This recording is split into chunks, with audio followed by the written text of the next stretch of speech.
aka ce min wai sojojin Amerika wai an kawo su wai su mana tsaro. Na ce su mana tsaro? Duk duniyan nan wani kafiri ne ya taɓa fitowa ya ce zai kawo wa Najeriya hari in ba Trump ba. Waye shugaban Amurkan yanzu? Tinubu ba shi da labarin Trump ya ce zai kawo mana hari. Duk kafiran duniyan nan wane ne ya fito ya ce yan Najeriya musulmi ƙarya ya ce wai ana yi wa kiristoci kisan kiyashi. Duk duniya kafirin duniya wa ya taɓa yi. Don haka mutum ya zo ya zage ku ya muku sharri ka ce so ka mana tsaro, wace hauka ce haka? Wallahi ni da ji labarin kusan kwana biyu na tsayawa ina tunani na ce wannan magana ko gaskiya ce. To sai sakataren labarai ce ba haka ba ne. A zuwa wai aka yi a tattauna. To duk da haka ne ina da bambancin ra'ayi da su. Wallahi tallahi mutumin da ya tashi ya zare takwabi ya zo yana ce zai kawo hari ya sare ni, sai iska ta bige ya sari bango. Wannan mutumin ya zo ya ce zai taya na tsaro, billahi da zai ba zan yadda ba. Daukar da hankali na. Zo da haka yan majalisu in kunne ya ji. Muna tare da musulunci da musulmi. Muna tare da ku a majalisa ta dattijai da ta dokoki. Idan wani a cikin ku ya ce ku bar Allah ku karɓi kuɗi kan ku yadda. Idan wani ya ce ku bar Allah ku ji tsoron Trump ko wani kafirin kar ku yadda.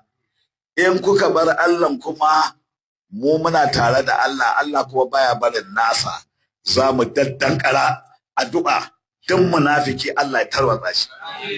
Duk wani kafiri mai son Najeriya ta samu matsala Allah ya rushe shi. Sannan rarage ba da kuke ku turawa kuke ce kun ba yaran mai tafinan da ku da kanku kuka ce ku kuka kafa su. Kun zo kun fara jefawa mutane yaran ku su zo su kakkashe mana mutane.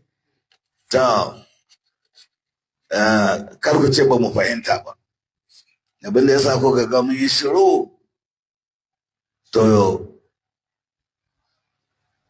ja da baya ga rago ba tsoro ne ba, shirin yaƙi. Sallallahu alaihi wasallam Muhammadu sallallahu.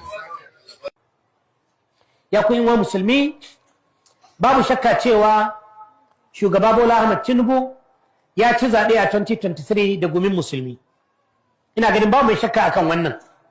Amma kuma kamar yadda kowa ke gani, musulmi muna shan wuya a ƙarƙashin wannan gwamnati ƙwarai da gaske. Shi dai shugaba Tinubu bisa ga abin da ya bayyana ba musulunci ne ko musulmi ke gaban shi ba. Yankin nan na arewa mai rinjayen musulmi wanda suka yi tsaye suka zaɓe shi su ma ba suke gaban shi ba. Alƙibla sai ta ce Legas. A Legas ɗin ma masoyansa su ne Kiristoci. Domin akwai musulmi masu ɗimbin yawa a can. Kai su ma ne mafi yawa amma bai da sha'ani da su. 'Yan siyasa su yi haƙuri, wajibi ne mu faɗi gaskiya kuma Allah ya ce mu faɗe ta kuma ba za mu fasa faɗin ta. Bisa ga haka ina ba malamai masu magana akan siyasa shawarar cewa a wannan karon kada su tallata mana Tinubu a matsayin ɗan uwan musulmi ko kuma a matsayin wanda ya ɗauki mataimaki musulmi. Duk mai ma Bola campaign a wannan karon kawai ya fito ya gwadi ci gaban da ya kawo in akwai shi. Idan an samu sauƙin rayuwa a ƙarƙashin mulki sa faɗa muna. Idan talaka ya samu sarari ko sa'ida a fito fili ya bayani. Idan Bola ya kawo ci gaba ta fannin ilimi ko kiwon lafiya ko inganta noma da sana'a ko gyara hanyoyi ko kuma iya cika alƙawalin da ya yi cewa zai samar da wutar lantarki da ya kama mulki, to a fito a yi muna bayani. In ya so sai a yi masa kamfe da wannan. Gwamnoninmu muna tare da su muna ganin ayyukan da suke kuma kowane gwamna ana iya auna shi da ayyukan da muna ganin su. To duk wanda zai tallata mana shugaban ƙasa a wannan shekarar to duk Allah ya gwada mana abin da ya yi sannan ya mana talla da shi. Idan kuma babu abin da za a tallata shi da shi to a bari wasu su fito mu gwada ko Allah zai sa a samu wani mai dama-dama. Allahu akbar, la ilaha illallah, Allahu akbar, Allahu akbar, walillahi alhamd.